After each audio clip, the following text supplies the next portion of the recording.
So this is our atlas occipital release. We've released the thoracic inlet, the heart fulcrum, the lungs, the shoulders, the neck muscles. But we need to address and release the relationship between the atlas and the occiput. So we're going to come behind the head. We're going to place our finger pads up against the occiput with our fingertips pointing toward the eyeballs. The majority of the weight of the head is resting on the heels of my hands. The thumbs are out, the hands are together. So, James, how much pressure is on my fingers and how much pressure is on my heels of my hands? Not much at all on the fingers, mostly on the heels of the hands. Okay, so there are other techniques that have you putting pressure up into the atlas occipital joint. We don't do that. They're very light. We're knocking on the door, asking for access. We're not trying to push up in there. When James's body is ready to have me up in there and release that space, I'll feel my fingers glide up toward the eyes like they're doing now. And when that happens, the head tends to drop back, which it's doing now, and my arms need to move forward to maintain the angle toward the eyes.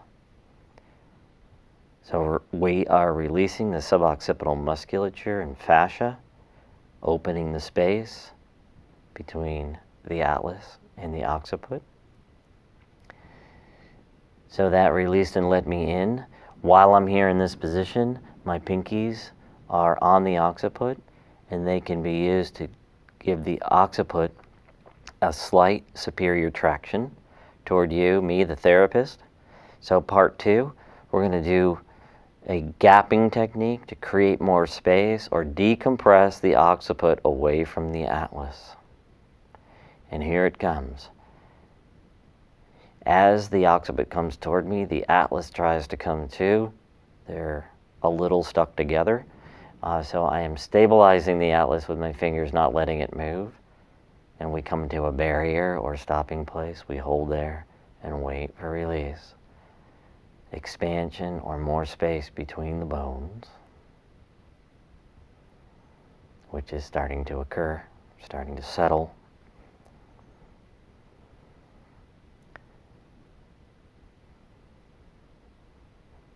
And open up the joint. Very nice. As that happens, the right side was more compressed than the left, and it's opening now. And settling back again. We're going to go into the spinal meninges, so leaving your hands in the same place.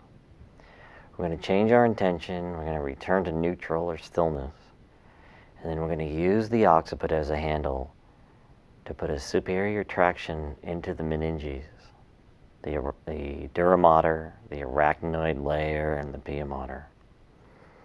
It's a slight superior traction, and if your client can feel it, it's too much. So do you feel me pulling you towards me? No. He doesn't feel it, but I'm doing it. So it's below the level of consciousness. That's important. It's also important that we realize that the dura mater is now known to have attachments to the back side of the cervical, or front side of the cervical vertebrae. So the anterior cervicals at C1, C2 have fibers that move into the meninges. Those myodural bridges can get restricted and create a head-forward posture. They shorten after a whiplash, and this technique will help release the myodural bridges and the deep fascia. James is swinging to the right and left like a pendulum in a clock as we let this unfold.